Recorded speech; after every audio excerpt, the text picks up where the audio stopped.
اے وطن کی خاک مجھے ایڑیاں رگڑنے دے، مجھے یقین ہے پانی یہیں سے نکلے گا۔ جی ہاں، کچھ دن پہلے میں ایک ناول پڑھ رہا تھا جس میں اللہ اکبر 70 سالہ بوڑھی ماں کا جملہ تھا جو میرے دل کو چھو گیا۔ میں نے سوچا آپ لوگوں تک شیئر کرتا ہوں۔ خواتین و حضرات، اس بوڑھی ماں کا وہ جملہ کیا تھا، ذرا آپ لوگ بھی اس جملے پہ غور کریں۔ اس بوڑھی ماں کا یہ جملہ تھا کہ مجھے فخر ہے کہ میرے بیٹے نے اپنی جان اپنے ملک کی خاطر قربان کی ہے۔ یہ میرا ایک بیٹا ہے، اگر میرے 50 بیٹے بھی ہو تو میں اپنے ملک کے لیے وہ قربان کرنے کے لیے تیار ہوں۔ یہ ہے اس ماں کا جملہ۔ اور ہم یہاں کیا سوچتے ہیں، باتیں کرتے ہیں، تنقید کرتے ہیں، نشانہ بازی کرتے ہیں۔ خواتین و حضرات، آج جس صندوق کے حوالے سے ہم بات کریں گے یہ وہ صندوق ہے جس کو ہم دیکھ کے ہماری فوراً آنکھوں میں آنسو آ جاتے ہیں۔ جی ہاں، ہم بات کر رہے ہیں شہید فوجی جوان کے صندوق کی۔ یہ وہ صندوق ہے جس میں ہمارے پاکستان کے شہید جوانوں کی شہادتیں گھروں میں آتی ہیں۔ خواتین و حضرات، آپ کو پتہ ہے کہ ایک فوجی کا جو صندوق ہوتا ہے وہ کیا ہوتا ہے؟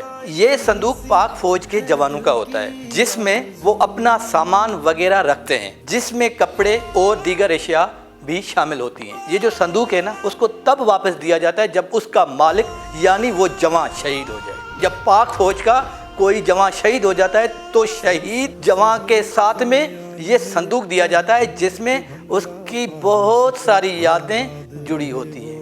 ویسے تو اگر بات کریں تو ایک فوجی کو ڈیوٹی کے دوران اس کو ایک صندوق اور ایک بندوق ملتی ہے، پھر وہ ریٹائرمنٹ تک صندوق بھرتا اور بندوق خالی کرتا جاتا ہے۔ جیسے جیسے اس کی ترقی ہوتی جاتی ہے تو اس کا صندوق بڑا ہوتا جاتا ہے اور اس کی بندوق خالی ہوتی جاتی ہے۔ خواتین و حضرات، جب وہ فوجی ریٹائر ہوتا ہے تو اس کا جو بھرا ہوا صندوق ہوتا ہے اس میں سے تھوڑا وہ خالی کر کے اسے اپنے لیے ایک گھر بناتا ہے اور اسی گھر میں اپنی دی ہوئی بندوق کو بالکل خالی کر کے کسی دیوار پہ لٹکا دیتا ہے، اور باقی زندگی جو اس کی بچتی ہے وہ لوگوں کو اسی صندوق اور بندوق کے قصے سناتا رہتا ہے۔ کچھ ہمارے فوجی شہید جوان اسی صندوق میں پرچم کے سائے لپٹ کے اپنے گھروں آتے ہیں۔ خواتین و حضرات، یاد رہے کہ ایک فوجی جوان کو شہید ہونے کے بعد اسی صندوق میں رکھ کر اسی خالی بندوق کے ساتھ انہیں سلامی دی جاتی ہے۔ یہ اسی صندوق کی بات ہوتی جا رہی ہے جس صندوق میں اس بوڑھی ماں کا شہید بیٹا گیا تھا۔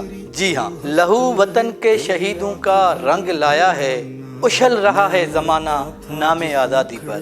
خواتین و حضرات، اکثر لوگ بولتے ہیں پاک فوج سب کچھ کھا گئی، پاک فوج نے یہ کیا، پاک فوج تو ایسی ہے، پاک فوج تو ایسی ہے۔ کبھی آپ لوگوں نے ان کے پاس جا کے ان سے پوچھا ہے کہ جب ان کا کبھی جوان بیٹا کسی دہشت گردانہ حملے میں شہید ہو جائے، پوچھا ہے کبھی آپ نے؟ آپ کی کہیں بات تو وہ برداشت کر لیتے ہیں صرف اس لیے کہ ان کا شہید بیٹا بہادری سے لڑتا ہوا اپنے وطن کے لیے اپنی جان دیتا ہے۔ جب تم سوشل میڈیا پہ ان بہادروں کے خلاف بولتے ہو یا کسی جلسے میں ان کے خلاف آوازیں کستے ہو، قسم رب کعبہ کی تم ان شہید والدین کے دلوں میں خنجر سے وار کرتے ہو۔ دنیا میں سب سے پیاری چیز صرف اولاد ہوتی ہے اور یہ والدین سب سے پیاری چیز آپ پر قربان کرتے ہیں۔ جی ہاں، آپ پر۔ اور آپ کیا ان کے لیے کہتے ہیں؟ خدا کا خوف کریں۔ آج کے لیے بس اتنا ہی کافی ہے۔ میں ایک ہی شعر کہوں گا، سرفروشی کی تمنا اب ہمارے دل میں ہے، دیکھنا ہے زور کتنا بازوئے قاتل میں ہے۔ پاکستان زندہ باد، پاک فوج زندہ باد۔